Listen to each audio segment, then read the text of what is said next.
Welcome back to the channel. We are Mile High Beach, and we are ending. This is a monumental moment. Monumental moment. Yeah, this is our last campground review of the Pacific Northwest. Of the Pacific Northwest and the state of Oregon. Yes. So and it kicks off our 2023 reviews. Which is kind of amazing. Yay, we're doing the reviews in the same year. It's amazing. We're usually like a whole year behind. But in this case, we are not. Yeah, we're catching up. We're catching up, yes. So this campground was at the very end of the Oregon coast. Yes, right above California. Literally like 18 miles from the California border. Yeah, it was really 25 minutes or something like that. It was very close to the border. Yeah. And the name of this campground was AtRivers Edge. And we were there from January, that's not right. Oh yeah, January 7th through February the 3rd of 2023, yes. And the location is in a town called Brookings, Oregon. Now I have Harbor here. Why do I have Harbor? That was a city that was right next to it. That, and I thought, I wonder what that means. And it's in quotes. Yeah. Well, there was a town, like if when you come out of the campground and you're getting ready to go on the main drag there, and you go to the other side, that actually was called Harbor. So it's, again, I don't know why it was over there, but anyway. Brookings, Oregon. This will become easier as we close the gap, the distance, and then we won't have to remember as much. It's too much. Because it is a bit much to try to remember 8 months ago. Yeah. But we're going to get through it. We are. And, kind of one of the great things about doing these campground reviews is it is a nice walk down memory lane. We do get a chance to remember, hey, what the heck did we do? Where did we go? What did we see? Look at the pictures. Yes. Yeah. So it's like looking through a photo album. So very cool. The nearby attractions. There was a good amount of stuff that was nearby here. Yeah, and we had said in one of our other videos that, since we came all the way down the Oregon coast, we couldn't remember where we did stuff, so there could be some of that here too. Yes. But we know there was some fishing, state parks. We were right near the Chetco River. Yeah. The California redwoods, so again, we weren't that far from the state of California, and so we had a chance to, get over to the redwoods, lighthouses, the city park, the Chetco Point, we went to that, the Samuel H. Boardman parks. I'm guessing this is a trailhead here, but you can look down in here and you can see how dark it is. I'm pretty sure Sasquatch is in there, so yeah, we're not doing that. Which were all along the state parks. Yeah, the state parks are all along there. Yeah. So lots to do in the area. We have La Jolla Cove. Look at all the sea lions. Getting a little chatty, having a little afternoon something or other. This guy right here is outside of the fence. He's got a couple of rogue sea lions. Wow.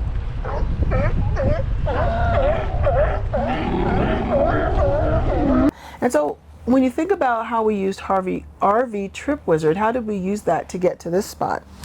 Well, if I recall, we weren't planning to cove here, because if you saw our last video, you saw that we extended our stay in Coos Bay. Yeah. And because we had planned to go a different location, we were going to go inland. That's right. We were going to be in a completely different set of RV parks, which we had to cancel. We then needed another stop in Oregon to fill a gap before when we were planning to go into California. So part of what I do, as I do all of our planning, is look in the RV Trip Wizard. I like to use the turn on all the campgrounds, use the radius, and then just try to start seeing what falls within our 3-hour drive, 300-mile, so that we make sure we can get there by about 3:30, which, again, if you follow our videos, we follow the 3-3-3 rule. So that's basically what I did, was I looked around and tried to find something that would keep us on the coast, because again, we were trying to stay on the coast. We were trying to avoid any kind of weather by going inland. We didn't want to have to go up any elevation. So we were trying to avoid any kind of mountain driving, because this was all during that bomb cyclone and winter weather. Atmospheric river. Yes. So that's how we found it. I mean, that's how I found this one. It was just kind of relying on Trip Wizard with the filters that I use, and just happened to find this, and it kind of kept us moving south, but kept us on the coast. Yeah. And we're affiliates with RV Life, the makers of RV Trip Wizard. We'll put a discount code here on the screen, and don't pay full price for it. It's a great tool, and we've been using it since day one. I mean, it's a great tool. We love it. And when I say we, I mean her. But we review. Oh, absolutely. You know, we spend time looking at it. And I make the together. bookings out of it. She actually does the bookings. So it's definitely a joint project. Doing the trip planning, but RV Trip Wizard definitely helps make that a lot easier. A lot easier. I can't even imagine, because you know, when you put all your details in RV Trip Wizard, it routes you by your height and your weight, you know, the size of your RV. Right. And so it's just really peace of mind. Yes. Yeah. So there'll be a discount code at the bottom of the screen. You can also look at the description. All right, so the time of year that we stayed here, she already mentioned that we were here in the winter time, and the weather was crazy. And as a matter of fact, it continued to rain as it had been the whole time we were PNW. basically on the coast. Because our previous, I think, 2 stops, we just talk about how much it rained. Yeah. And this was no different. This was no different. Lots of rain. And actually, we have a little video clip that I took of us actually pulling in on a very rainy day, and that we hadn't done a lot of that. It rained a lot, but we weren't always traveling in the rain. Right. Yeah. So put that little clip there. Looks good.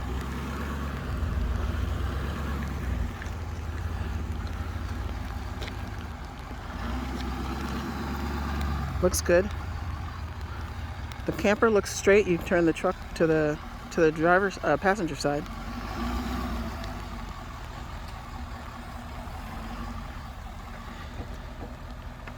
Looks like it's perfectly straight here. If you turn a little bit to the passenger side, the truck.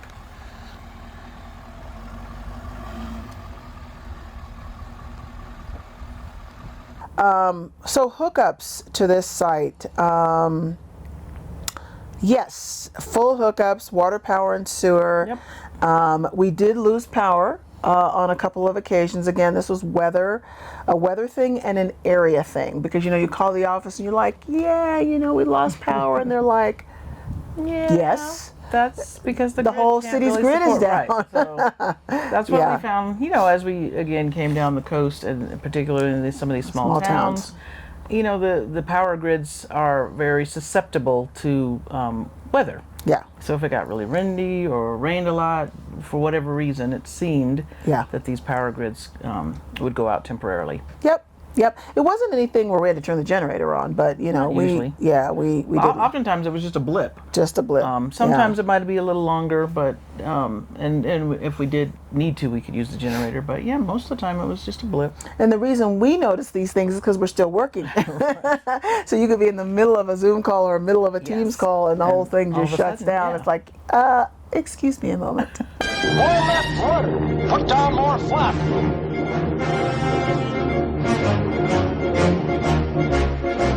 Just kidding. I'll be right back with you. Yeah, so let's see. So concrete or gravel, you know, what kind of surface were we on? This was an asphalt surface, which actually made navigating in the park quite nice. Yes. Sloped for drainage. I think I mentioned that before. This one had a pretty serious slope on it, and you could tell from all the rain, it just went right down through the drains and all that kind of stuff. Yeah. You were going to say something about that? No, I was going to say, I think here in particular, I noticed that the way the spaces themselves, I think, were for the most part level. Yeah. But the way they kind of curved off at the end to allow for, I think, better, you know, water movement and drainage to keep the park from overfilling or flooding. Yeah. Which was nice. Yeah. And again, it was asphalt, so we weren't like getting a lot of mud. No, God, that would have been awful. That would have been miserable. And they had grass or some sort of gravelly thing in between the spots, so that was kind of nice. I'm kind of smiling because I'm looking at this next one. This is the access and road issues. Now, the thing about this one is coming into this park was interesting. I forget, were we coming up on 101? No. Yeah. Yeah, probably. And then we turned on few whatever the side name of the side streets, street was yeah. to take you actually back to the park. Yeah, yeah. Now I noticed here in some Yelp reviews, there's something about a timed entrance into this park. And if I'm remembering correctly, you had to come in between a particular time. Now, all parks have check-in times and check-out times. Right. But this one, they made very specific, they were very specific about making sure that you came in at a particular time. And it's because, at least from what we can tell, it wasn't very well lit, so you're not trying to come in here at night. No. It's narrow, and you have to cross a double yellow line on a semi-blind corner to get into this. And you'll see it from the entrance video, Yes. us going in there. Yeah, because it's a little something. Yeah, it is. It's narrow, like you said. And it's one way. And it's Remember, if we well, were... and that's why they have the rules about when you come Yes, in. It's right. Because it's really just a narrow one lane, and you're coming in going down a hill. Yeah. So you have to come in, cross a double yellow to get over into, and there's space there. It's not like, it's not like you're immediately going downhill. There is a little bit of a transition space before you start going down the hill. But then once you're on that downhill one lane road, There's no way really to get around Yeah, it. so nobody can be coming up because there's no way or there's no room for anybody to pass. Yeah. So Yeah. Unless they were in a golf cart, they had Yeah, a couple of little they had- turnouts. yeah. So, like if somebody wanted to tuck in with a golf cart, they could. Right. But other than that, But no if it was regular sized another vehicles. truck or another RV or something, there's no way they were going to pass. Nope. So that's why I think they had that very, very specific arrival time. Yeah. Or arrival window. Yeah. Yeah. It's just so interesting because I don't know if we've seen anything like that No. the whole time we've been on the road. Not quite to that degree. Yeah. Yeah. And with that kind of entrance, because even when you got down to the bottom, you still have to make a left turn. Yeah. And come then through the another park. turn to make a left turn. So you come through the park, and that part, and again, I think you'll see that, in not only in our arrival video, but in our going to this, actually arriving to our the spot. But yeah, there were just some narrow areas in there for a big rig. For sure. I would, this is why this 333 rule is so important, and specifically speaking about getting to someplace before 3:30 in whatever time zone you're in, because typically you're going to get someplace before it gets dark. I can't even imagine, and I don't think you can come to this park at night because of their rules of entry, but I don't know. There's just certain places where it's just too not good to come in at night, put it that way.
So we had the pedestal,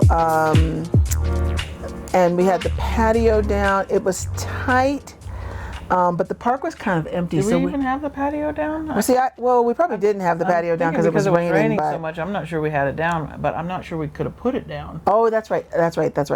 You're right. We could not put it down, and I have a photo of how. Actually, I took a little video of how close the neighbor was. Because they this were was very tight. close. I don't even know. you know, again, because the weather was rainy, you know, you don't have your awning out, we didn't have a patio down, but had it been like middle of the summer, Right. and it was a nice, beautiful day out, I don't know that we could have had our patio down or even had the awnings out. I can't remember, but it seemed like even with the awning out, it would have been really close to Oh, yeah. the neighboring RV. Oh, no, I mean, it would have. It was pretty tight. You'll see in this clip.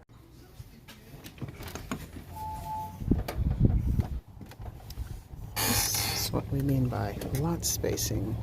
When I come out my door, and it's possible I could hit my head on your slide, we're too close. Here's the other thing. What we couldn't figure out is the park was pretty empty, but then every time they would have, like, you know, somebody would leave and somebody'd come in, they'd smack them like right next to us.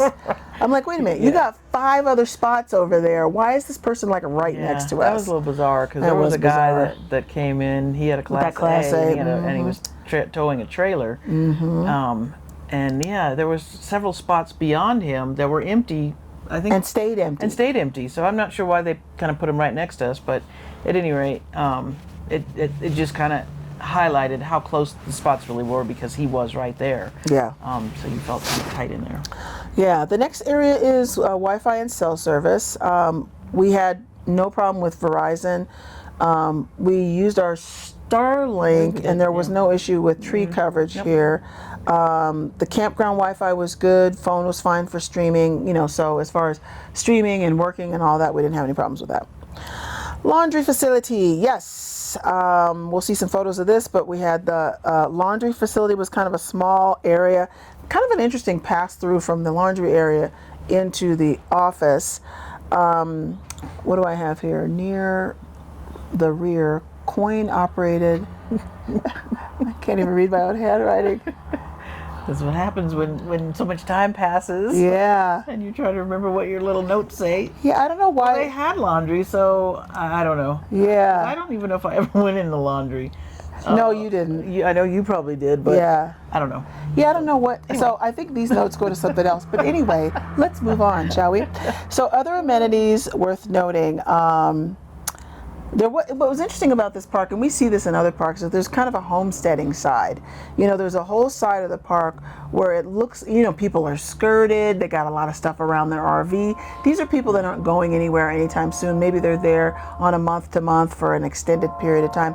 And then there's a side of the park where, you know, people are coming and going and, you know, that kind of thing. Yeah. And with the exception of the camp host, you know, people are generally coming and going. And this one had one of those homesteading styles. And they also had, I think, they had rentals.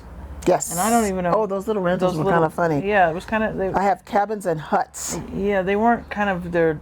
I don't know if they were the traditional like vacation rental you might see, but at any rate, they had these homes that I think permanent that were like. I think some people lived in them. Some people, yeah, some that look like mobile homes, and then some that were actually huts and cabins, rentals and cabins or whatever. So it's kind of an interesting kind of dynamic going on there between kind of the two different sides of the RV park. I think that other side too was the smaller side, right? Yes. I think in some of the reviews we had read, spots or were some tighter. of the research we'd done, the side that we stayed on was actually for the larger RVs. We wouldn't have wanted to even be on the other side because the spots were smaller. Really small. Although there were some big rigs over there, but you know, once you get it in there, you're not moving it. Yeah, I think they were more permanent residents though. Yeah. I will say though, as far as the not necessarily the amenity, but the feel of the campground was actually, I thought it was nice. You were sitting there right along the Chetco River. Lovely. You could walk to the river from the RV park, from our spot. I mean, it was a short walk over to the river. You had trees all around. I mean, it was really beautiful. Yeah. You know, it's a really beautiful RV park. It's just that, like I said, for a big rig, you know, we had I think we had a couple challenges with the spacing. Yeah. And they do refer to this as a resort. And so, you know, there's fishing available. There's, you know, other activities available there. They did sell propane. They had picnic tables, fire pits. There was a common area, you know, with chairs around it and fire ring, that kind of stuff. They had bathroom stations situated throughout the park. They had a community room, you know, and in the community room was where you would go and pick up your mail off the table. They had the big office. They actually had a little store. They had a little store in there. Was that open while we were there? I don't remember it being open. I want to say it was, but I don't remember. But they did have a fairly large kind of office area. That was big. Like you said, had the kind of a sitting area. and then you go in there and pick up the mail. They had, and I know you'll talk a little bit more about the mail, but yeah, they did have a pretty decent sized office. Yeah. Pet friendly. Yes. There was no specific like fenced in area, but there was a lot of grassy spaces, and they had cans around. Cans and bags. And bags. And that was throughout the park. There was you didn't have to walk, halfway through the park to find bags and cans. So that was good. Good management. Yes, I have Megan, Connie, and Mark, super helpful while we were there. The office kind of had some, maybe it was winter hours. They were only open from 1 to 5, Monday through Saturday. When you came in, once you got down that crazy hill on the entrance, you did get escorted to your site, and you got escorted out. Remember, we did get escorted out. We did. Yes. And that's, again, partly because they want to make sure that the road, we got escorted to our site, so there's no escort coming down that road. No. But we did get escorted out, and that's partly to make sure nobody comes down as we're trying to go up. Right. Because the guy on the golf cart goes up kind of to the top and waits. Clears the way. And just makes sure to hold traffic, if there is any. I mean, this is not like, this isn't some heavily populated area, so you're not like expecting some sort of rush hour traffic. But just in case somebody tries to come down, he's holding, any cars up. Yeah. For people that were camp hosts, the signs where the camp hosts were very clear, and those folks were very helpful. Anything else you want to say about management? Nope, I think that's about it. Okay. Grocery stores nearby. There was Grocery Outlet, Fred Meyer. We had Instant Cart. There was a McKay. I think that was a McKay grocer. And then there was a farmer's market that we went to practically in the middle of a rainstorm. But I was like, I want to go to that farmer's market. Didn't we go there twice, didn't we? To the farmer's market, yeah. And it was actually a pretty good farmer's market. It was very good. I remember I saw some of the big, I'll put a photo of this here. There were scallions that were like as big as my hand. They were so big I had to send a picture of them to my brother.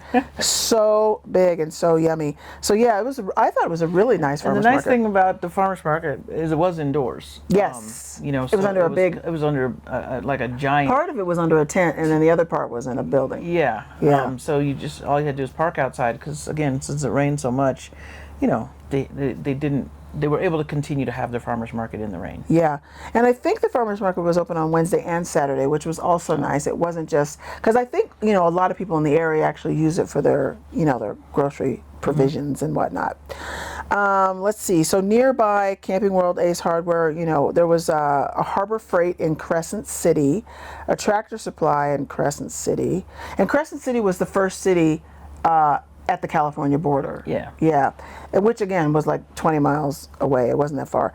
Brookings had a Cascade Hardware, what that used to be an Ace Hardware, and they had something called a Buy Mart that looked like it was kind of a all-purpose type of store there. Next is the mail delivery and service. Yeah, it was pretty organized. Yeah. No problems. We didn't have any problems. Yeah. With getting mail delivered there. Yeah, and what we do is we have a home-based mailbox in San Diego, and if we're in between spots, we ship everything to San Diego, and then when we get to our new location, we have them package everything up and ship it to where we are. Yep. So that's kind of how we use things when we're in between stops. If we're in a place for a month or so, we just ship straight to the campground. And so it's important for us to know what the shipping issues are or the mailing issues when we get to a place. We have a mail video that we've done, and I'll put a link to that here. Because not much about that has changed, has it? No, not really. Not really. No. Yeah. Special moments. Well, there were a lot of special moments here, too. We had the St. George Lighthouse. Mm-hmm. Yeah, we went out and visited that. We walked. Remember where we parked and then walked out? Oh, I was like, St. George Lighthouse. Well, we couldn't really get to the lighthouse. The lighthouse is way out, far. And, That's right. So it's out in the ocean basically. Yeah. But you walk to where you could see it. But you walk out to kind of the beach or whatever. Mm-hmm. So we did that. Yeah, and we had lighthouses at Battery Point. And that one was again not accessible. I think they have. That was also California too, wasn't it? Yes, that was. Yes. So both of those are California lighthouses. Yeah. Yep. The Natural Bridges and the Harris State Park. Yep. And then, of course, we mentioned the Samuel H. Boardman Park that we actually went to as well. And then we went to the Jedediah State Park, and that's where the redwoods Yeah, were. that's where the redwoods That was pretty spectacular. I mean, look how narrow this is. It's crazy. Pull the mirrors in. Yeah. Yeah, it's better to just pull them in because this right here looks super narrow. I think we're good. I think it's wide. Yeah, it just pops right out. Nice and wide. There's some serious mushrooms in here. I bet.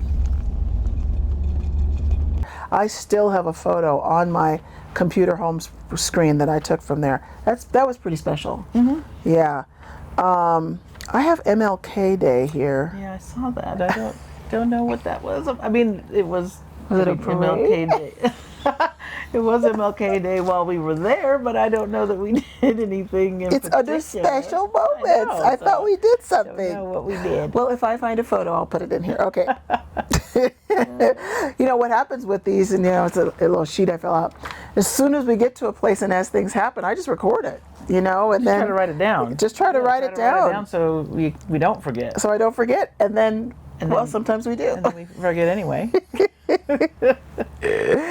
Ooh, pay. Top 3, bottom 3. Top 3. So it was definitely quiet. Yes. You're not by any Active railroad tracks. No active railroad tracks, no freeways, nothing. It's actually quite quiet. Yeah. And again, it was a good kind of a point for exploring the area. Yeah. So there was lots to do in the area, so you could see a lot of nature and.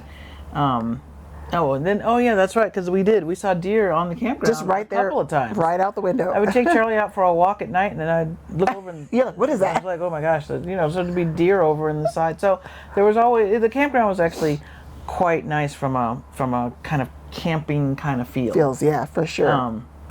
So anything else on the top 3? Nope. I think that covers it. So bottom 3. that entrance. That access, not great for, I don't think it's great for anything, but it's definitely not great for a big rig. Crossing a double yellow. Yeah. And I know it's not that busy of a street, but that's crazy. Because it's really not, but because you mentioned this earlier, it is a blind curve kind of coming around. That's exactly right. The entrance isn't great. The lot spacing, not good either. Again, for big rig, it's you're pretty close. Yeah. I don't know why I have water pump here.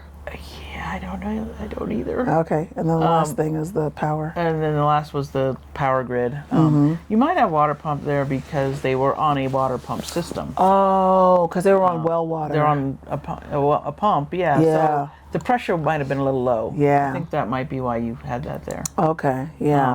But anyway. And then, like we've already mentioned, the power grid. Yeah. With the kind of rain and weather that's in the area, Yeah. the power grid kind of went out, I think, a couple times. Couple times, yeah. And so we are here at the end of the AtRivers Edge, and would we give this a thumbs up or a thumbs down? Remember, we base our thumbs up or our thumbs down on the condition of the hookups, access and road issues, and lot spacing. Yes. And so based on that, this was going to have to be a thumbs down. Thumb down on this one. Yeah, nice people. Based on this. Beautiful park. Based on our criteria. Because Yeah. it is tight for a big rig. It is. And that access is not great. Nope. Because even, and you'll probably, I think you'll see this on our exit video when we're leaving, I had to back up to make the turn. Oh, yeah. Because the turn is pretty tight from when we left out of our spot to start heading out. I remember it was that. too close, and I was not going to be able to make the turn to start going up the road, and so it was. Yeah, it's not a great park for, I would say, a large rig. fifth wheel. Yeah, yeah. And here's the thing, we would never tell you not to go someplace. Nope. These reviews are about helping you to understand how you might do your research, how you might ask the questions when you call, and just so that you know what to expect. And one of the things that we found from seeing the entrance in video and the exit video is that helps you to know what to expect. Yep. You know, because we Trying to don't. take some of the guesswork out of things. That's exactly right, because you got enough going on when you're traveling with a big rig. So that's about it. Yeah, let us know if you've been there. Yeah, Brookings, Have Oregon. you been to Brookings? Did you stay at Rivers Edge? Yeah. Because we found, I think, a good coffee place. There was other places Oh, that's there, right. you The know. fabulous little coffee They place. even had the beach camping, but again, I don't know if that would be something we would do. But they had that. At this RV park, you mean? Remember the beach camping that we went down and went over and sat a couple times? Oh, yeah, So yeah, there's yeah. lots to do in the area. But, Oh, yes, But let yes. us know if you've been to At Rivers Edge or if you stayed in any campground in the area, because there were some other ones. Yeah. And what did you do in the area? What did you get to? What did you get around to see? Yeah, what'd you like? Yeah. I think that's it. That's So, it.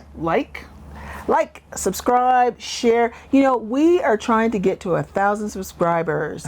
So anytime you like, anytime you comment, anytime you watch, even if it's just for a few minutes, it really helps our channel. So we sure appreciate you for hanging in there with us. and I'd say Charlie would give this a paw up, but he's down here sleeping. Yes, he's so, asleep. Yes. Because it was actually a decent park for dogs. It was very nice for dogs, yes, and he did enjoy it. Yep. Yes. So on that note, we'll see you at the next stop. bye bye.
Wow.